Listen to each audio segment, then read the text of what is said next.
Hola, ¿cómo están? Espero que se encuentren muy bien. Antes de empezar el video, quería agradecerles por todos los comentarios que han dejado, a las personas que han venido a compartir un poco de su experiencia acerca del mormonismo, los que han llegado con ganas de aprender cosas que a lo mejor se emitieron en la iglesia, y a los que han venido a dejar algún insulto o a dejar su testimonio. La verdad, de todas maneras, gracias. Sus comentarios nos ayudan a seguir llegando a más gente y sus preguntas ayudan a enriquecer esta conversación, que en realidad es lo que busco, ¿no?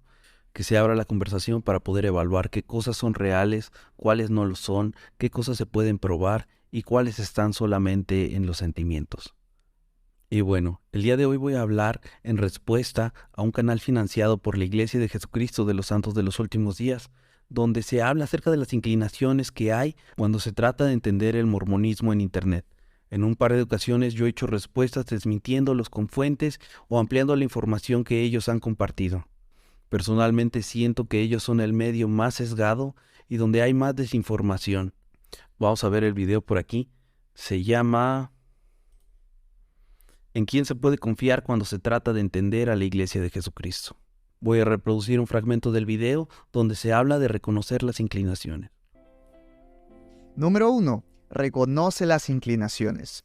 Muchos sitios web o canales de YouTube que son detractores de nuestra fe dirán que no puedes confiar en información del sitio web oficial de la iglesia porque todo está a favor de la iglesia. Ahora, por supuesto que la iglesia está inclinada a su favor. Se trata de una iglesia y de la misma manera, la iglesia católica está inclinada a favor de la iglesia católica. Eso se puede aplicar a cada iglesia, ya que están inclinadas a favor de sus propias creencias. Esto no es algo que deba extrañarnos, pero personalmente soy de la opinión de que si realmente quieres aprender sobre el catolicismo, debes hablar con un católico. Si quieres aprender sobre el Islam, debes hablar con alguien que practique el Islam. Si deseas aprender sobre nuestra fe, acudir a las fuentes de los santos de los últimos días es lo más lógico, a pesar de la obvia negatividad de todos esos grupos. Bueno, la Iglesia se esfuerza en comunicar el mensaje de que las ideas que difieren o que contrastan con la visión que ellos tienen son negativas o no deben escucharse. El satanizar la opinión de los demás es una táctica de control de la información que utilizan las organizaciones coercitivas, mejor llamadas sectas.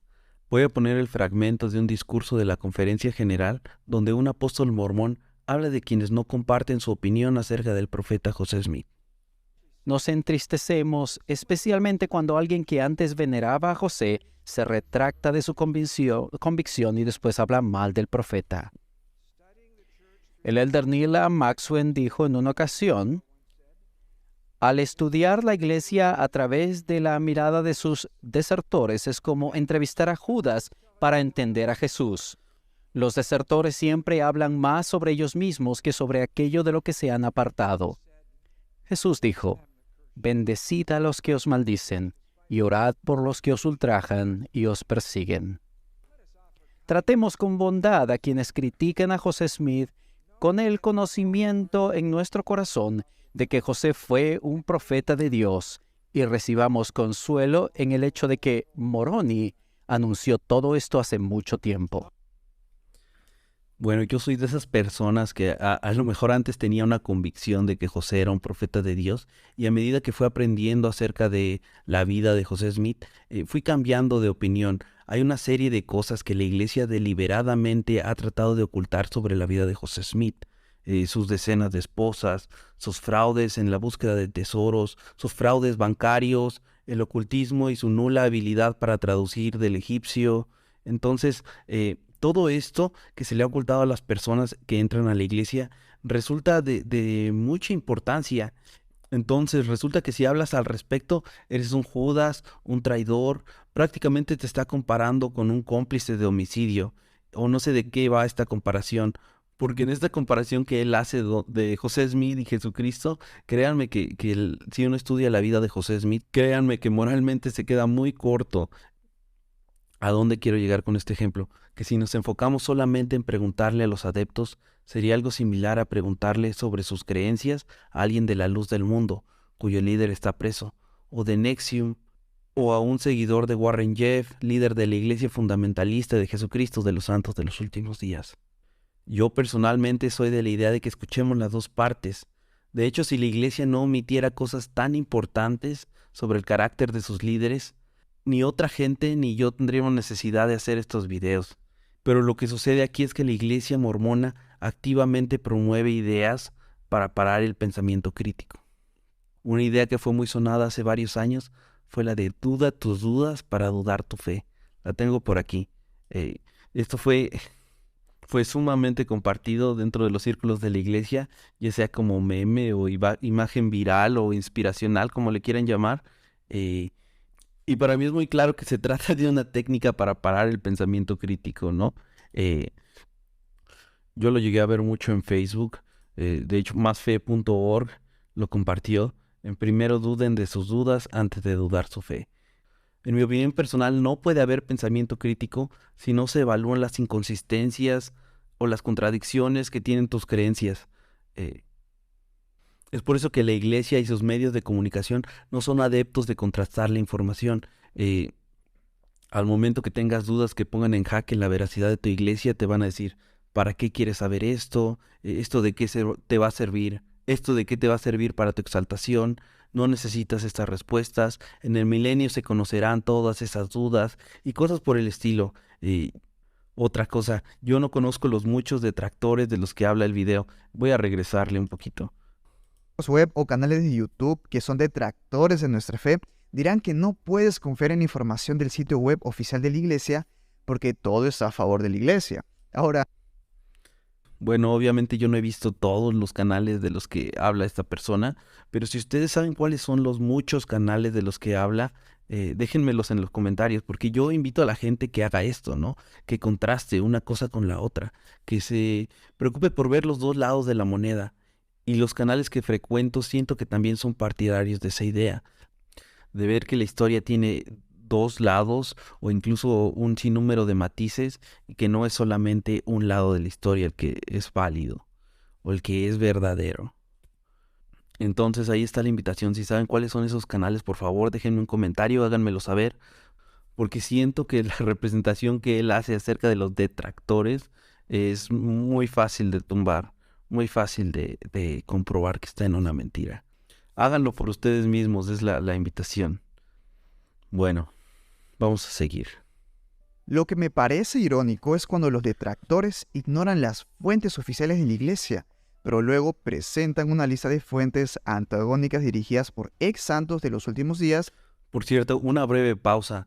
Este video de 50 problemas con la iglesia mormona, yo lo recomiendo bastante. Es un excelente punto de partida para empezar a conocer las inconsistencias, las mentiras y los problemas que existen con la iglesia mormona. Bueno. O denominaciones cristianas opuestas y dicen que es ahí donde podemos encontrar la verdad imparcial sobre nuestra fe. Seamos realistas. Dice que es difícil encontrar la verdad imparcial porque hay dos extremos interesados en el tema, el extremo de los creyentes y el extremo de las personas que no comulgan, ¿no? Los detractores se les llama. Y a esto se le llama la falacia del falso punto medio. No da más razón que decir que hay dos extremos. Y para esto te voy a poner un ejemplo. Imagínate que hay un terraplanista que te dice, sí, yo no soy imparcial, pero los geógrafos tampoco son imparciales. Entonces es muy difícil saber la verdad. Debería de haber un punto medio. O que un antivacunas te diga, bueno, o yo como antivacunas no soy imparcial, yo tengo mis intereses, pero los médicos, los científicos también tienen sus intereses. Entonces suena muy chistoso cuando los decimos de esta manera, pero es muy simple. No existe punto medio o punto imparcial, como él le dice, cuando un lado se guía por los sentimientos y otro lado se guía por los hechos. No existe el punto medio del que se habla aquí cuando la evidencia refuta una opinión y le da la razón a otro punto de vista. Esto es un debate que para mí está muy claro. El consenso del Libro de Mormón es que es una obra del siglo XIX. El consenso es de que los nativos americanos no son principalmente descendientes de los judíos, que los caballos y los elefantes no eran animales domesticados en la América precolombina y que no existieron al igual los pueblos enormes con nativos americanos blancos, los cuales describe el Libro de Mormón. Encontrar un punto medio entre lo que sabemos de historia en Mesoamérica y lo que dice el Libro de Mormón sería algo completamente disparatado porque la evidencia es contundente para darle la razón a uno de estos dos lados o extremos, como él dice. Vamos a continuar con el video. Listas. Esas fuentes también van a estar inclinadas, solo que en la dirección opuesta. Por ello es extremadamente difícil encontrar información totalmente imparcial sobre la iglesia o mormonismo, porque la mayoría de las personas que realmente se preocupan por investigar son personas que tienen algún tipo de interés en la interpretación de dicha investigación, ya sea para bien o para mal. Me da mucha risa, como dice, para bien o para mal. Bueno, esto va de la mano con el comentario que ya hice acerca de la falacia del punto medio. Cuando él habla de para bien o para mal, esto lo podemos interpretar de dos maneras, ¿no? Para mí él es el que está mintiendo y para él yo soy el que estoy mintiendo. Nuevamente los invito a que se documenten, a que busquen toda la información existente al respecto, y para mí es muy claro que cuando dice para mal sería mentir como él lo hace. Pero lo entiendo porque en ocasiones es difícil cambiar de opinión cuando sentimos que Dios está de nuestro lado. Y aunque la evidencia demuestre lo contrario, se puede fácilmente llegar a pensar que quienes están en nuestra contra están en contra de Dios y son los malos de la película. Entonces, por ahí va el asunto. Número 2. Verifica la información y corrobora las fuentes. Bien, existe una teoría que afirma que José Smith creó algunos de los nombres de los lugares mencionados en el Libro de Mormón, utilizando nombres de lugares reales a su alrededor. Pero cuando esta información se verificó, se encontró que muchos de esos lugares que se suponía que fueron los que inspiraron a José, ni siquiera existieron en los días de José. La verificación de la información te ayudará a saber si algo es verdadero, falso o una mezcla peligrosa de ambos. Bueno, con esto estoy muy de acuerdo, aunque al momento de dar un ejemplo, la persona del video hace una falacia que se llama el hombre de paja. Esto es, en vez de ir por un argumento fuerte y conocido, se inclina por uno muy débil y rebuscado. Es cierto que hay que verificar fuentes. De hecho, con mucho gusto voy a seguir el consejo de verificar esa información acerca de las locaciones del Libro de Mormón, pues después de investigar, creo que realmente hay algunos lugares del Libro de Mormón que pudieron ser inspirados en lugares de la época de José Smith. Él dice que esta información se verificó, entonces él nos siguió el consejo de verificar personalmente. Como él no pone la lista de cosas y fuentes que verificó, me di a la tarea de investigar y encontré esta lista donde vienen los lugares del Libro de Mormón que supuestamente están inspirados en lugares de la época de José Smith.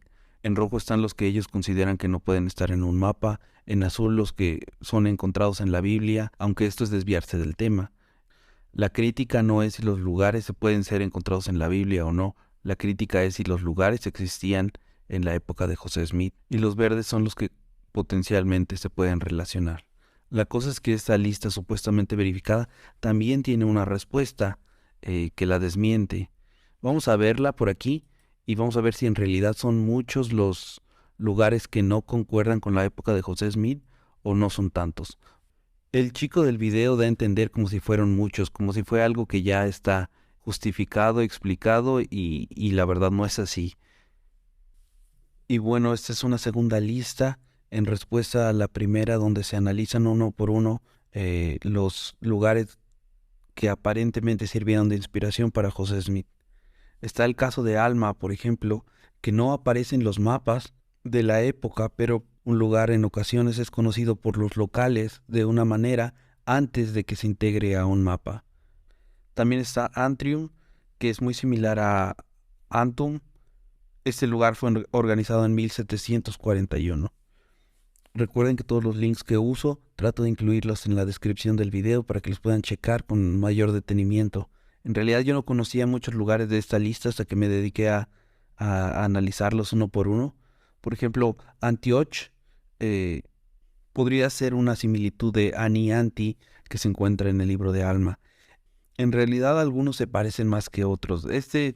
La verdad, no es tan similar. El ejemplo de Boaz, las personas que supuestamente desmintieron la lista original dijeron que Boaz se refería a un nombre de la Biblia. La cuestión es que en la Biblia no se refería al nombre de un lugar, sino al nombre de una persona que está en el libro de Ruth. Es por eso que yo pienso que la similitud sigue en pie. Connor y Comner, en realidad es una similitud muy vaga. Yo la verdad no lo consideraría como que pudo haber sido inspirado en los mapas de la época. Y sí, por supuesto, ahí le doy la razón a las personas de Fair Mormon o Fair LDS, que hicieron esta aclaración.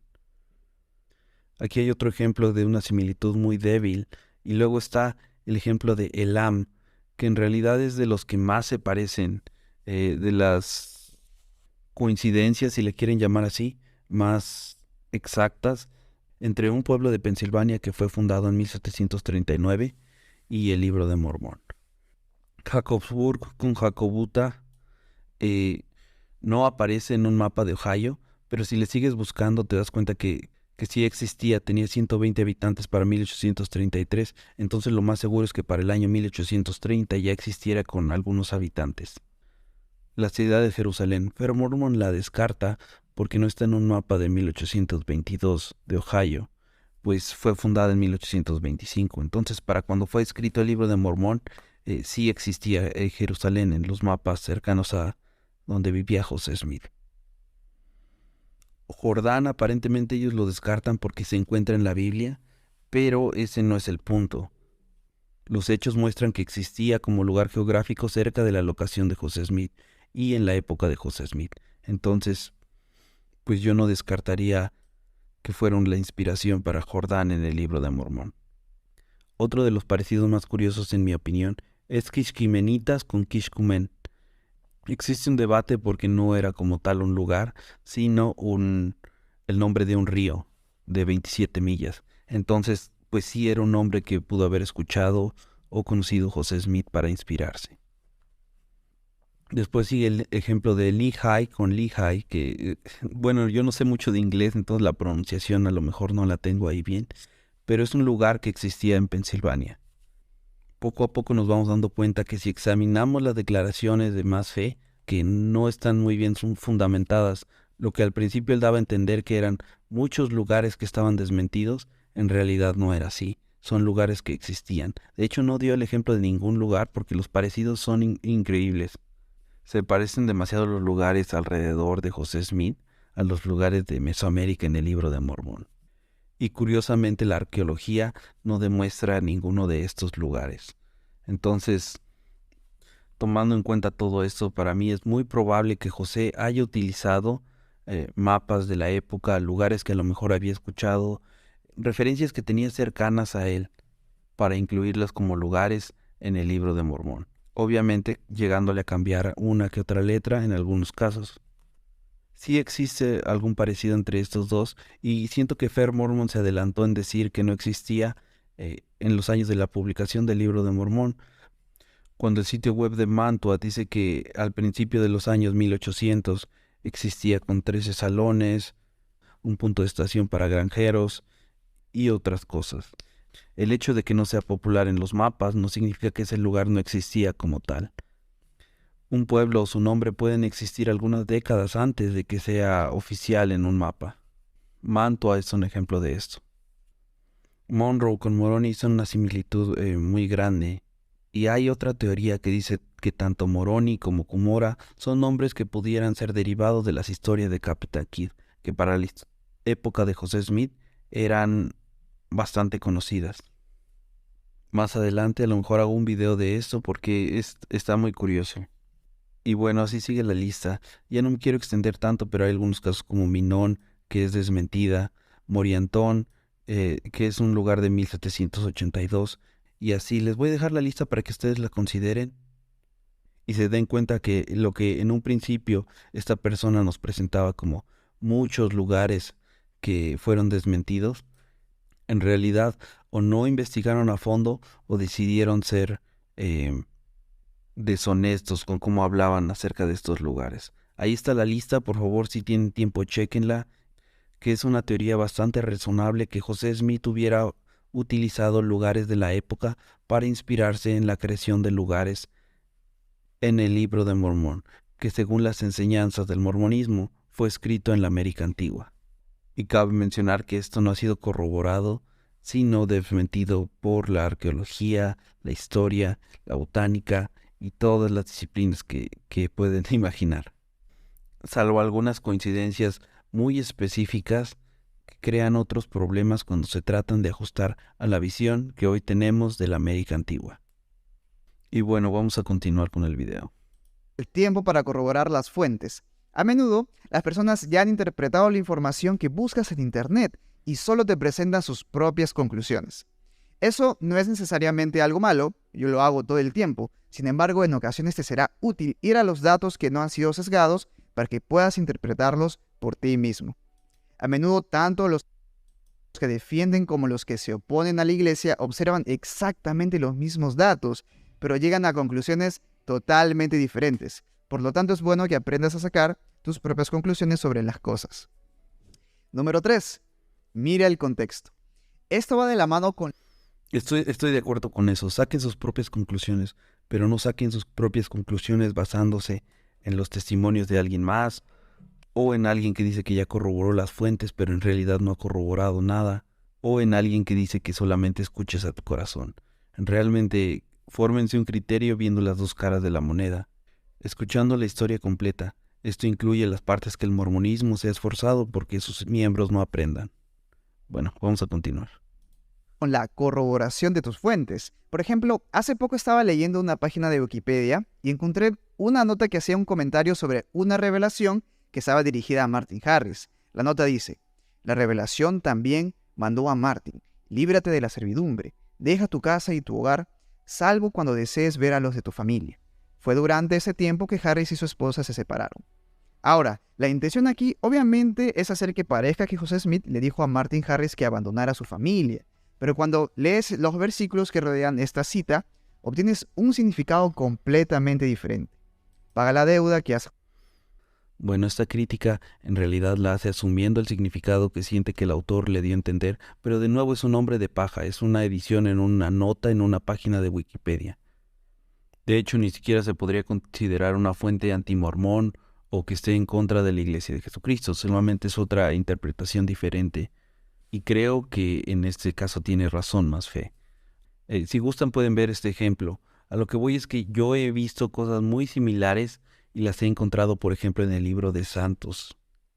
Y aquí va un poco de contexto. Para quienes no sepan, este libro se ha tratado de presentar como una nueva historia más fresca y amplia para que todos sepan y recuerden el legado de fe.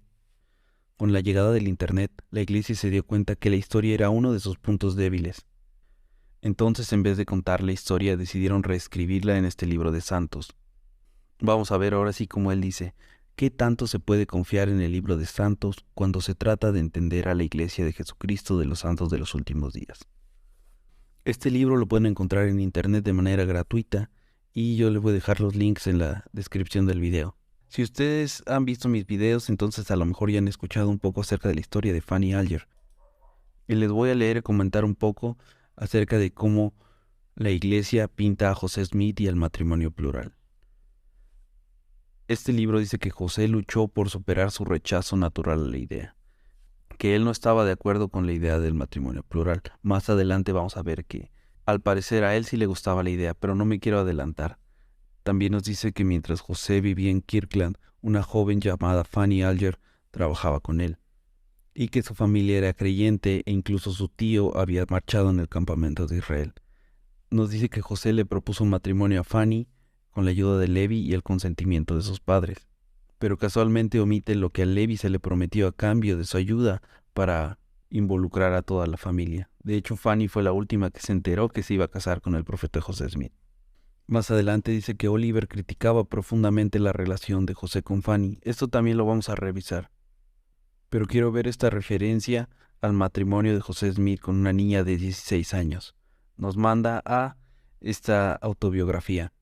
Y sucede algo muy curioso y similar al ejemplo que dio este chico, donde al ver el texto original, si revisas la parte de arriba o la parte de abajo, cambia bastante la percepción que tienes de lo que se escribe. El manuscrito de la autobiografía de Levi Hancock de 1896 incluye este relato, pero pues está medio difícil de leer. Yo aquí hice una traducción bastante casera. Esta biografía, de hecho, nos lo muestra aquí como referencia. Citando el video de Más Fe, quien quiera que escribió el libro de Santos confiaba en que no leerías el texto completo. Lo que al principio se veía como un mandato de Dios o José teniendo una lucha interna para ver si seguía o no el matrimonio plural, en realidad fue hecho de una manera bastante sospechosa. Miren, aquí tengo la traducción. Si alguien sabe inglés y quiere hacer una retroalimentación o algún comentario sobre esta traducción, con mucho gusto será bien recibida. Eh, Esto yo lo hice de rápido, pero vamos a ver qué es lo que dice Levi Hancock acerca de esto. Dice, por tanto, el hermano Joseph dijo, hermano Levi, quiero hacer un trato con usted. Si me consigue a Fanny Alger como esposa, puede tener a Clarissa Red. Yo amo a Fanny. Entonces, este es un trato entre dos adultos que involucran a mujeres, ¿no? Casi algo así como si fuera un intercambio. Y volviendo al libro de Santos, dice, José luchó para superar su rechazo natural a la idea. Pero en el manuscrito, no creo que José realmente haya tenido esa lucha interna, porque dice, yo amo a Fanny. O sea, es una expresión bastante eh, directa para alguien que tiene sentimientos a una persona que se quiere, con la que se quiere casar. Lo haré, dijo el padre. Ve, hermano Levi, y el Señor te prosperará, dijo José. Y posteriormente va con Samuel, el padre de Fanny, y le dice, el profeta José ama a tu hija Fanny y le desea como esposa. ¿Qué dices? El tío Sam dice, ve y habla con la anciana sobre esto. Será como ella dice. El padre se dirige a su hermana y le dice, Clarisi, el hermano José, el profeta del Dios Altísimo, ama a Fanny y desea que ella sea una esposa. ¿Qué dices? Ella le dijo, ve y habla con Fanny, todo irá bien conmigo. Entonces va con Fanny y al final le dice, yo lo haré, Levi. Y dijo ella, el padre lleva a Fanny a Joseph y le dice, hermano Joseph, he tenido éxito en mi misión. Esta asignación de conseguir a una sobrina como primero ganándose la confianza, diciendo que es un profeta de Dios el que manda esta acción, eh, buscando al padre, luego la madre y ya por último la hija. De hecho, la hija fue la última en enterarse que iba a casarse con el profeta José Smith, ¿no? Y fue la última que se enteró y no le quedó otra más que decir que sí. Hay que recordar que para ese momento Fanny Alger era una menor de edad. Ella tenía aproximadamente 16. De nuevo, me causa tanta gracia. Eh, Quien quiera que escribió el libro de Santos no contabas con que tú ibas a ver esa transacción entre te doy a Clarissa, dame a Fanny, consígueme a tu sobrina y todo esto este tipo de técnicas que utilizaba José Smith para hacerse de más esposas, como él les decía. Y todo esto bajo la máscara de no, yo no quiero, pero un ángel me está obligando a que yo tome a esta niña de 16 años. Más adelante en este capítulo del libro de Santos nos habla acerca de que Oliver criticaba profundamente la relación de José con Fanny, aunque no está claro cuánto sabía al respecto. Esto también es algo muy engañoso porque podemos saber casi con seguridad que Oliver se oponía fuertemente en contra de José Smith tomando adolescentes menores de edad. Vamos a ver lo que él tenía para decir al respecto. En las anotaciones de aquí nos manda a esta minuta donde se acusa a Oliver Cowdery de tratar de destruir el carácter del profeta José Smith, falsamente insinuando que él era culpable de adulterio. ¿Y cuáles eran estas acusaciones que él hacía? Están por aquí. Eh, Él se refería a la relación entre José y Fanny como un amorío sucio, desagradable, asqueroso, y, y pues obviamente el profeta José Smith no iba a permitir esto. Con el paso del tiempo, Oliver Cowdery fue excomulgado y estas declaraciones tuvieron mucho que ver para esta excomunión. De nuevo vemos, como dije al principio, que la iglesia se opone firmemente a todas las opiniones, a todas las cosas que vayan en contra de su manera de ver el mundo. Lo que ellos presentan como una prueba o mandamiento de Dios, desde otro punto de vista, se puede ver como un amorío sucio y desagradable. Y ya vimos, como en el video de mi primer ejemplo, que ellos se encargarán de llamarles traidores, Judas, a cualquiera que se oponga a su visión o a cualquiera que a lo mejor creía en José Smith y al enterarse de estas cosas cambie de opinión respecto al profeta José Smith. Por eso es muy importante lo que se conoce como el consentimiento informado. El conocer una parte de la historia te va a hacer creer o dudar de cierta manera. Y el tener un panorama más amplio, el ver las dos caras de la moneda, te va a ayudar a tener un criterio y a decidir por ti mismo qué cosas tienen lógica y cuáles son disparates o cosas inventadas. Es por eso que la iglesia se encarga de poner a las personas que se han salido de ahí como enemigos o judas o traicioneros o todo lo que se le quiera llamar. Recientemente se les ha llamado siervos, estudiantes perezosos o un sinnúmero de calificativos que se utilizan para tratar de poner una barrera entre la información y los creyentes, para tratar de poner una barrera entre estas historias como la de Oliver Cowdery, la de Fanny Alger y las personas que van cada domingo a la iglesia. Porque hay personas que han ido o hemos ido durante 10, 15, 20 años y nunca hemos escuchado acerca de las inconsistencias que pueden existir en el libro de Mormón, o no han escuchado acerca de Fanny Alger y cómo tuvo un amorío con el profeta José Smith, o la historia de cómo se excomulgó o por qué se excomulgó a Oliver Cowdery. Entonces es importante ver las dos caras de la moneda.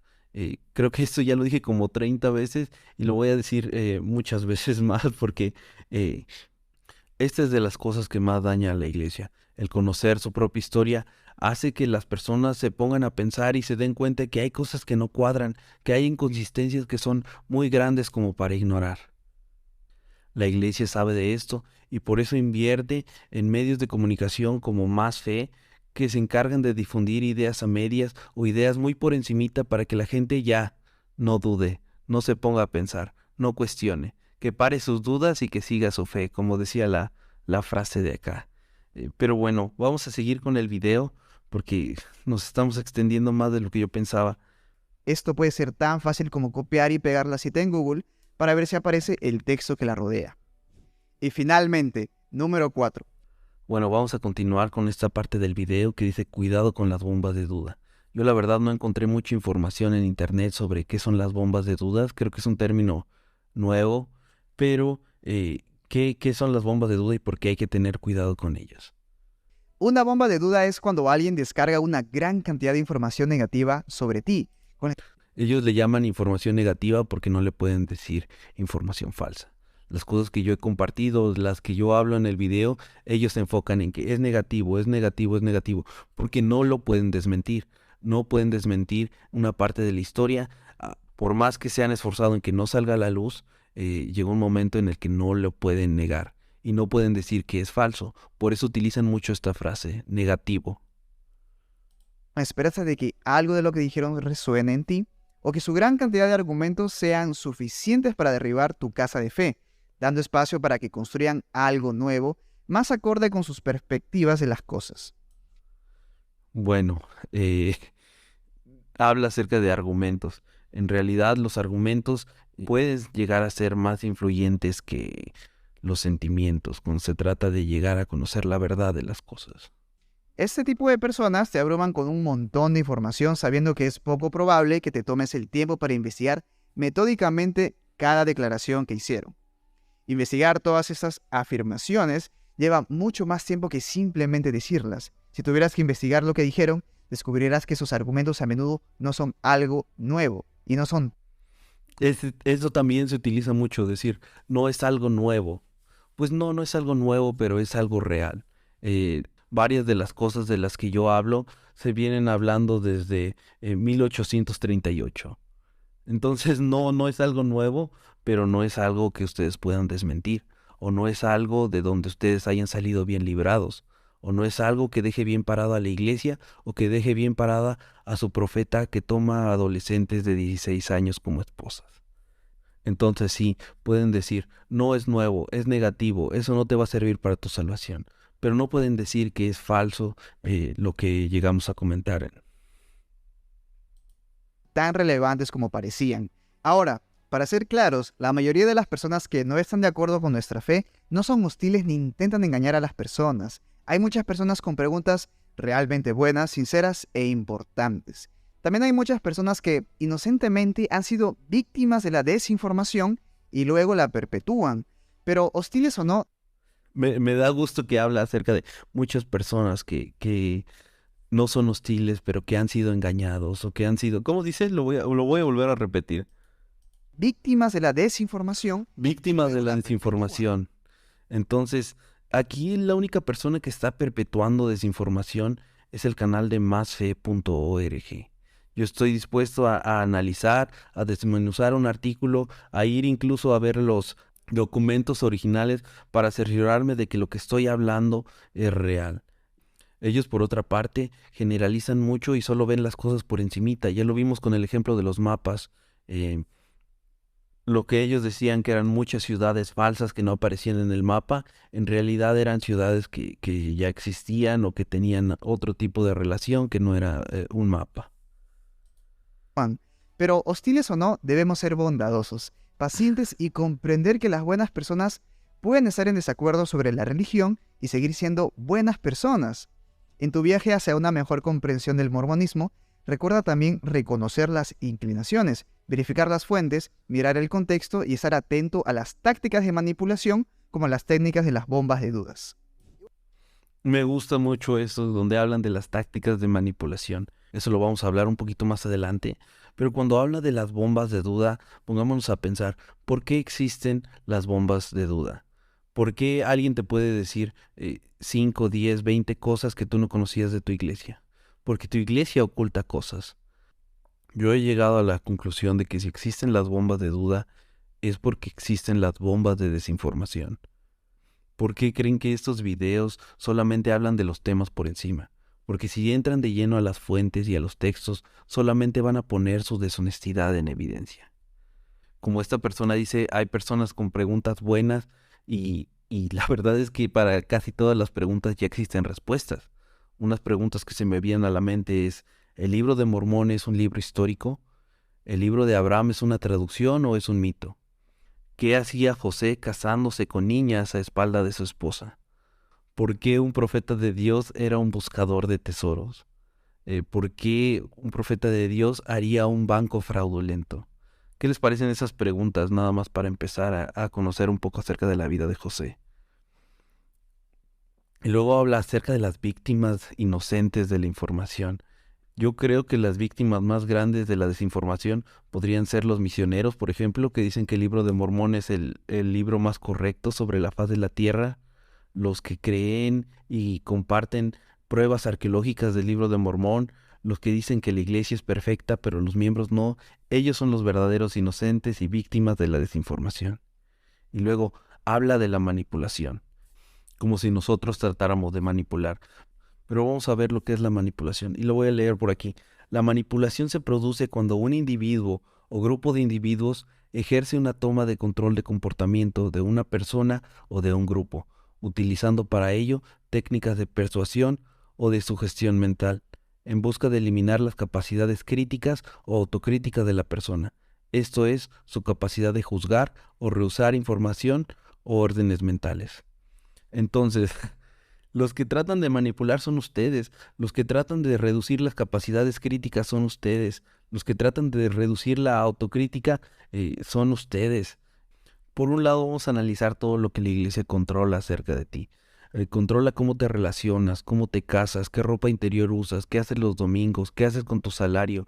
O sea, todo este tipo de cosas tan personales, la iglesia en cierta medida las controla en nombre de Dios.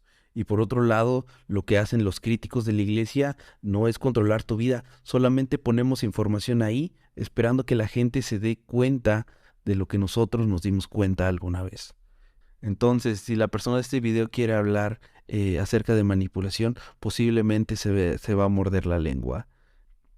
Si existen las bombas de duda, es porque la iglesia ha ocultado mucho durante tantos años como le fue posible. No fue sino hasta la llegada del internet que se empiezan a tratar algunos temas.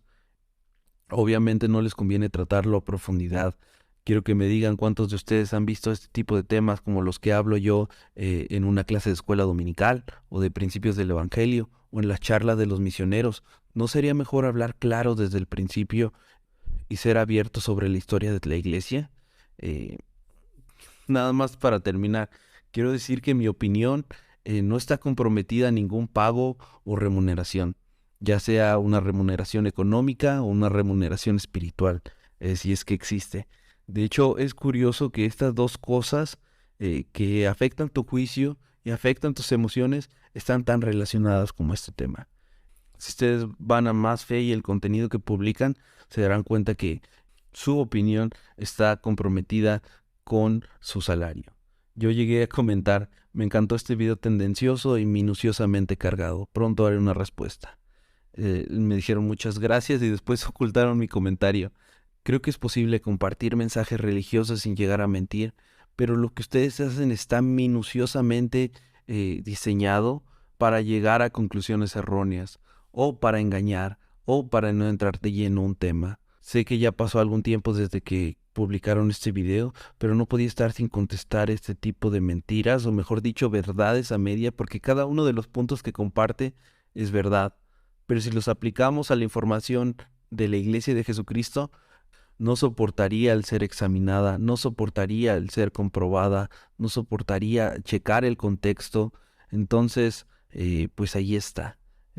Como decían en el video, una mezcla peligrosa entre una verdad y varias mentiras minuciosamente escogidas. Entonces, hasta aquí lo voy a dejar al video. Por favor, déjenme un comentario, una opinión, qué les pareció este tipo de contenido. Gracias por tenerme paciencia con los tiempos, ya tenía rato que no publicaba, pero voy a tratar de hacerlo más seguido tanto aquí en YouTube como en la otra aplicación. Muchísimas gracias, no olvides suscribirte al canal y dejar tu pulgar arriba y un comentario con tu opinión. Hasta luego.